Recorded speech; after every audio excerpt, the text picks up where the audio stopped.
Good morning friends.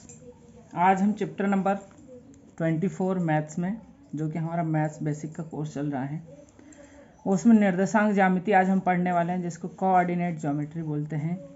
जेएमजी coaching classes हमारा platform है और इस पर ये हमारा फर्स्ट वीडियो है। ठीक है, निर्देशांक ज्यामिति का ये हमारा फर्स्ट वीडियो है।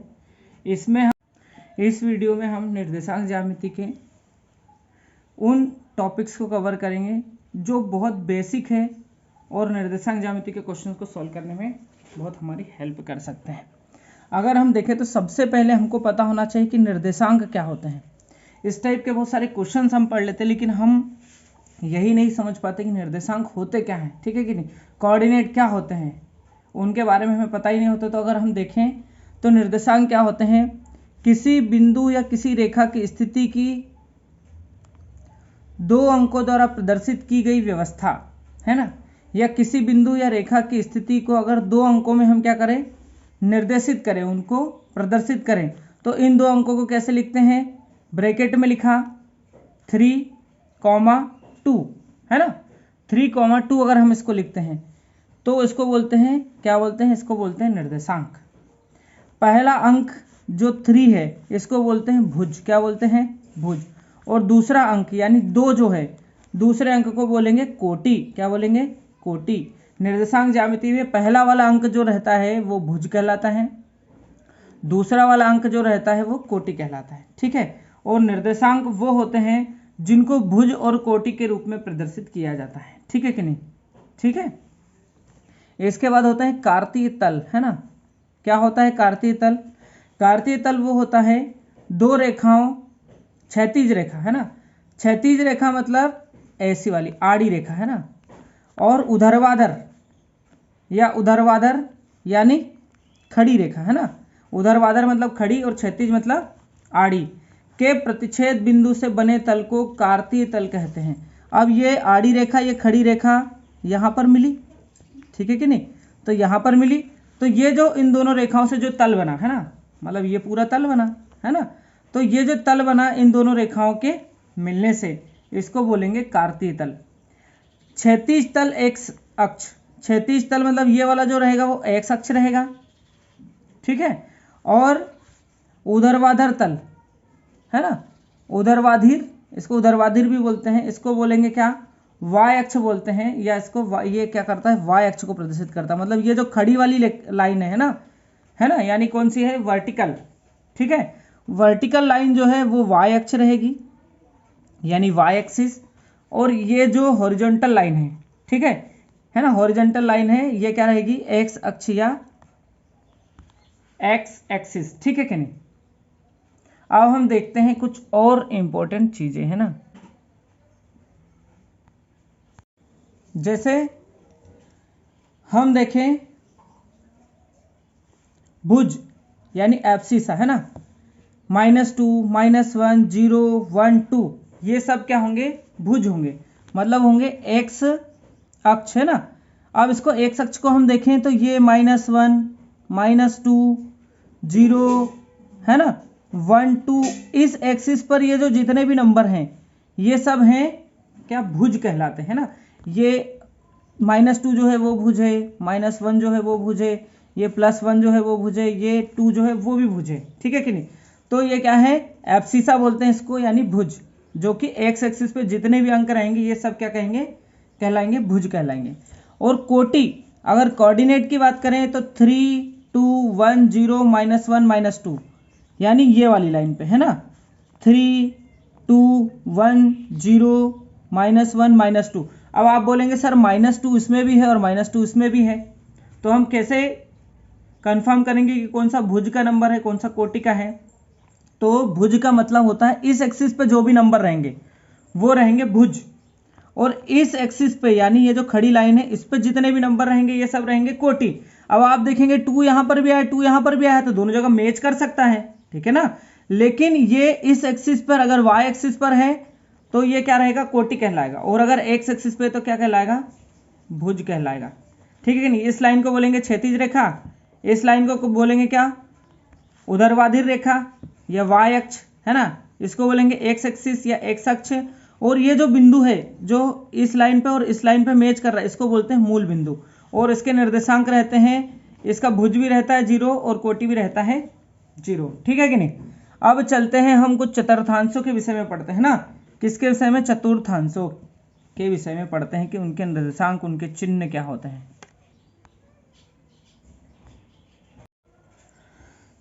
चतुर्थांशों के स्थित बिंदु, निर्देशांक के चिन्ह। तो ये हमारा क्या है, आप देखोगे ये है y एक्सिस, ये है x एक्सिस, ये है मूल बिंदु। तो ये वाला जो पार्ट है ना, तो इसमें देखोगे आप सारे प्लस वाले नंबर रहते हैं, यहाँ पे +1 +2 +3 y एक्सिस पे, और इधर भी रहते हैं +1 +2 +3, है ना। तो ये वाला जो इतना वाला भाग है ना, जिसको बोलते हैं हम प्रथम चतुर्थांश। क्या बोलते हैं? प्रथम चतुर्थांश। इसमें x एक्सिस भी प्लस वाला रहता है और y एक्सिस के जो अंक रहते हैं वो भी प्लस वाले रहते हैं। यानी प्रथम जो चतुर्थांश रहेगा उसमें पहला भुज और कोटि दोनों क्या रहेंगे? प्लस वाले रहेंगे। अगर हम दूसरे में चले तो पहले के बाद ये दूसरा, ये तीसरा और ये चौथा चतुर्थांश, इसको इस प्रकार से डिवाइड करते हैं। तो दूसरा जो चतुर्थांश है इसमें x एक्सिस पहले आता है, तो x एक्सिस इधर कौन सा है? माइनस वाला। यहाँ पर आता -1 -2 -3। तो x एक्सिस जो रहेगा माइनस वाला और y एक्सिस जो है ये वाला, ये कौन सा रहेगा? प्लस वाला। ठीक है कि नहीं। ऐसे ही तृतीय चतुर्थांश की बात करें तो इसमें यहाँ पर चलते हैं -1 -2 -3। अब आप देखोगे x एक्सिस पहले, ये भी माइनस की और y एक्सिस भी माइनस की, x एक्सिस भी माइनस की, y एक्सिस भी माइनस की, मतलब कौन सा चतुर्थांश? तृतीय चतुर्थांश।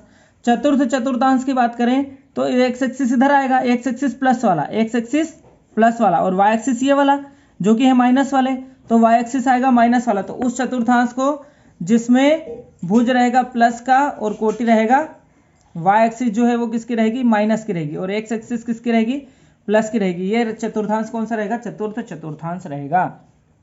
अपने को इन चतुर्थांशों को अच्छे से समझना है। यही चतुर्थांश आपको आगे क्वेश्चन करने में बहुत हेल्प करने वाले हैं, इसलिए इसको बहुत अच्छे से समझना है कि चतुर्थांश का डिवाइडेशन कैसे करते हैं हम। इसके बाद देखें, दो बिंदुओं के बीच की दूरी अगर हमको ज्ञात करना है, जैसे कोई एक बिंदु ये है, एक बिंदु ये है, इन दोनों के हमको निर्देशांक दे दिए, इनके बीच की दूरी निकालना है। तो उसके लिए फॉर्मूला क्या है? AB = रूट के अंदर x2 - x1 की पावर 2 प्लस y2 - y1 की पावर 2। ठीक है। अगर इस फॉर्मूले में हम इसकी वैल्यू रख देंगे, ठीक है, x एक्सिस और y एक्सिस के जो पॉइंट है उनकी, तो हम इजीली AB के बीच का डिस्टेंस क्या कर सकते हैं? फाइंड कर सकते हैं। ठीक है ना। इसके बाद त्रिभुज का क्षेत्रफल हमको निकालना है अगर, है ना। तो त्रिभुज का क्षेत्रफल निकालने का फॉर्मूला क्या है? 1/2। सबसे पहले आएगा x1, है ना। तो x1 ब्रैकेट में क्या आएगा? x1 यहाँ आ गया तो यहाँ y2 - y3 ब्रैकेट में x1 यूज कर लेता, इसके बाद क्या आएगा? x2। अब देखो यहाँ पे y3 पे पहुंच गई थी बात, तो यहाँ y3 से स्टार्ट करेंगे, y3 - y1 ब्रैकेट में, फिर प्लस x1 हो गया, x2 हो गया, अब क्या आएगा? x3। तो x3 ब्रैकेट में क्या आएगा? y1 - y2, है ना। अगर इससे इस फॉर्मूले में हम क्या करते हैं, इस फार्मूले का यूज करते हैं, तो हम त्रिभुज का क्षेत्रफल निकाल सकते हैं। जैसे हम त्रिभुज के क्षेत्रफल पहले निकालते थे उसके फॉर्मूले होते थे, लेकिन निर्देशांक ज्यामिति में जब हमको उसके कोऑर्डिनेट दिए हों, है ना, उसके निर्देशांक दिए हों हमको बिंदुओं के, और हमको क्या करना पड़े? त्रिभुज का क्षेत्रफल निकालना पड़े, तो उसके लिए हमको इस फॉर्मूले का यूज करना पड़ेगा, तो हम उस त्रिभुज का क्षेत्रफल निकाल सकते हैं। यदि त्रिभुज का क्षेत्रफल हमको 0 प्राप्त होता है तो तीनों बिंदु कैसे होंगे? संरेख होंगे। कैसे होंगे? संरेख। अगर त्रिभुज का क्षेत्रफल 0 आता है तो तीन बिंदु संरेख, मतलब एक रेखा में एकदम सीधी लाइन में होंगे। ठीक है। और अगर तीनों बिंदु एक सीधी लाइन में है तो उस कंडीशन में त्रिभुज का फॉर्मेशन नहीं हो पाता है। ठीक है। और अगर त्रिभुज का क्षेत्रफल हमको 0 नहीं मिलता है ना, इसके अलावा 1 मिलता है, 2 मिलता है, 3 मिलता है, या कुछ भी मिलता है, तो तीनों बिंदु क्या होंगे? असंरेख होंगे। कैसे होंगे? असंरेख होंगे। और जब भी बिंदु क्या होंगे? असंरेख होंगे, त्रिभुज का फॉर्मेशन किया जा सकता है। जैसे एक बिंदु है, दो बिंदु है, दो बिंदु तो एक सीध में है, लेकिन तीसरा बिंदु यहाँ पर है जिसके जो क्या है? एकदम संरेख नहीं है, तो हमारा त्रिभुज क्या हो गया? फॉर्म हो गया। ठीक है कि नहीं। हमारा त्रिभुज जो है वो बन गया। तो त्रिभुज बनेगा कौन सी कंडीशन में? जब तीनों बिंदु असंरेख होंगे। अगर तीनों बिंदु संरेख होते हैं तो उस कंडीशन में त्रिभुज हमारा नहीं बनता है। ये चीज़ें हमको याद रखना है, बहुत इंपॉर्टेंट है। हमको जब क्वेश्चन सॉल्व करेंगे तब हमको बहुत काम आएंगे। अगर हमको कोई दो बिंदु दिए हों, है ना। जैसे कोई दो बिंदु ए और बी दिया है ना, ए और बी। अब इस पे कोई एक पॉइंट है जो इसको एक पार्ट और दो पार्ट में विभाजित करता है, दो पार्ट में बांट देता है। तो इस बिंदु के हमको निर्देशांक ज्ञात करना हो जो ए बी रेखा क्या करता है, विभाजित करता हो, है ना। ये जो पॉइंट है इसका नाम ओ दे दें, तो ए बी लाइन को ये ए ओ और ओ बी में बांट देता है ना, मतलब विभाजित कर देता है। तो विभाजन भी दो प्रकार का होता है, एक होता है अंतः विभाजन और एक होता है बाह्य विभाजन, है ना। तो दोनों विभाजन में उस विभाजन बिंदु के निर्देशांक क्या होंगे, उसका फॉर्मूला है। तो उसका फॉर्मूला क्या है, अगर वो बिंदु विभाजन बिंदु अंतः विभाजन हो, है ना, तो उस विभाजन बिंदु के निर्देशांक एक्स वाई क्या होंगे, m x2 plus n x1 upon में क्या आ गया, m प्लस 1। और y बिंदु के निर्देशांक अगर हमको निकालना हो, कोटि निकालना हो, तो क्या हो जाएगा, m y2 plus n y1 by m plus n। इस फॉर्मूले का अगर हम यूज़ करें तो अंतः विभाजन की कंडीशन में उस जो विभाजन करने वाला बिंदु है उसके निर्देशांक हम निकाल सकते हैं। अगर देखें हमारा कोई बिंदु P है और एक Q है, ये दो बिंदु हैं, P के निर्देशांक है x1 y1 और Q के निर्देशांक है x2 y2। कोई बिंदु O इसको क्या करता है, इस लाइन पर विभाजित करता है, अंतः विभाजित करता है, और इसके निर्देशांक हम माने कि x और y है। तो इस कंडीशन में ये बिंदु क्या करता है, इस PQ को M और N में, यानी यहाँ से P से लगा के O तक का जो डिस्टेंस है वो M है, और O से लगा के Q तक का जो डिस्टेंस है वो N है। M और N के अनुपात में इसको बांट देता है, ठीक है कि नहीं। उस कंडीशन में हम इस फॉर्मूले को लगाकर उस बिंदु के निर्देशांक ज्ञात कर सकते हैं। अगर क्या हो, वही हमारे बिंदु PQ हैं, ठीक है, P के निर्देशांक क्या है x1 y1 और Q के निर्देशांक क्या है x2 और y2। अगर ये अंतः विभाजन की बजाय क्या करे, इस रेखा पर अंतः विभाजन की बजाय बाह्य विभाजन करे, यानी कहीं बाहर पे विभाजित हो, यानी ये बिंदु O है यहाँ पर। अब ये क्या है, एक दूसरे को PQ पर क्या है, बाह्य विभाजित करता है। PQ को मतलब PQ से बाहर है ये, ठीक है कि नहीं। इस कंडीशन में आप देखोगे, क्या देखोगे आप, कि यहाँ से यहाँ तक का जो डिस्टेंस है ना, यहाँ से यहाँ तक का डिस्टेंस है, इसको हम m मान सकते हैं। क्या मान सकते हैं, m, मतलब यहाँ से यहाँ तक का जो डिस्टेंस है वो पूरा क्या है, m है। P से लगा के कहाँ तक का, O तक का। लेकिन Q से लगा के O तक का जो डिस्टेंस है वो क्या है, n है। तो पूरे m में से हमने n को अगर माइनस कर देंगे तो P और Q का डिस्टेंस निकल जाएगा क्या, बिल्कुल निकल जाएगा, क्योंकि ये जो O बिंदु है ये क्या है, रेखा से बाहर है और रेखा को बाह्य विभाजित करता है। तो इसके बिंदु O के निर्देशांक ज्ञात करने का फॉर्मूला क्या रहेगा, बिंदु x y is equal to क्या हो जाएगा, m x2 minus n x1 upon m minus n। और y जो कोटि है उसको अगर फाइंड करना है तो क्या हो जाएगा, m y2 minus n y1 upon m minus n। इस फार्मूले से हम बाह्य विभाजित बिंदु के निर्देशांक ज्ञात कर सकते हैं।